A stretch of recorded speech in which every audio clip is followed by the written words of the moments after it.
Lithe, ivory-haired Helen crouched in the meadow. She spied the emerging fireflies ready to play. A storm brewed on the distant western horizon. Remote, thunderless lightning seemed to communicate to the fireflies with pulsing flashes. She wished she could interpret such magic. "One day I will understand your secret language," Helen vowed. She was accustomed to being apart from people, immersed in her own reality, cloaked in a cougar pelt splotched with green dye. She was empowered by her feline familiar's aura, Angie. She was not alone with her invisible friend. Her living cats were about too. Nearest was the piebald Spotty, who rubbed whiskers against her grass-stained knees. Its siblings, Shadow and Smoky, and their mother, the tabby queen bee, were mere feet away, preparing to pounce. Helen was only tracking the brilliant bugs, not hunting them. She fancied the fireflies as children, playing so haphazardly that they might hurt themselves. As their mother, she had to gather them and bring them home. Collecting them was an impossible task, and fruitless since she released any catch. Fun in any event. Nature blew a burst of wind across the highlands. This awakened the horde of fireflies, lifting them from their milkweed perches. Arisen, they flashed their chartreuse lights under the hastening sheen of twilight. Helen leaned forward, eager to give chase. The ground rumbled slightly. She paused to listen. A horse-drawn carriage approached. She smiled. Her friend had come from Quall.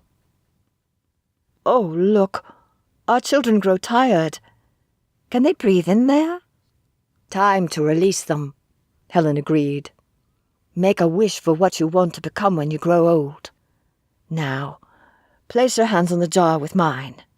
Together, lifting the jar, they exclaimed, "1, 2, 3. "You are free!" Sharon asked, "What did you wish for?" Helen was still gazing at the departing fireflies. "To see like a fairy. You? To serve a Lord Craftsman." "Do you mean marry?" Helen's eyes widened and mouth opened astonished. Sharon giggled and blushed. "Marry? No. Lords also have servants and courtiers, not just wives. Does your papa have servants?" "Well, he once did. They disappeared." She shook her head to dispel the memories. Even with abductions, the city still has people, although the manor house is rather empty now. I play inside mostly. Outside can be dangerous. Mum says it is best to play inside, where the birds and wasps cannot get you. Sometimes Cecilia visits when her mother comes. Helen twirled her hair, contemplating being inside so much. She grimaced. "We expect to move into Quall's mansion soon.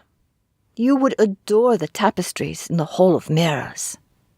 I imagine Quall as a maze of walls, no grass or trees." We have some trees. Believe me, it can be fun," Sharon said.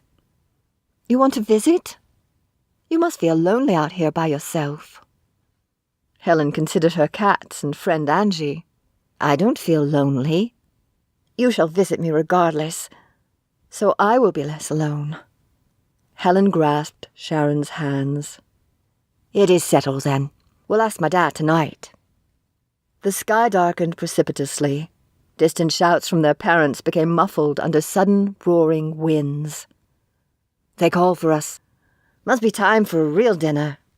Playtime was at an end. In less than an hour's span, the two enjoyed a lifetime of scenarios. They danced, chased bugs, had a tea party, and dreamt of their future. They stood to return, but strong gusts knocked the girls to the ground.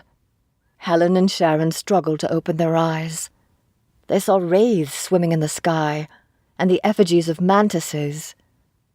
And they heard the desperate screaming of their parents. Each blade of grass bent like a finger, suddenly alive. The field, now a blanket of hands, grabbed the girls and hugged them tight. The storm raging over them remained hot and furious.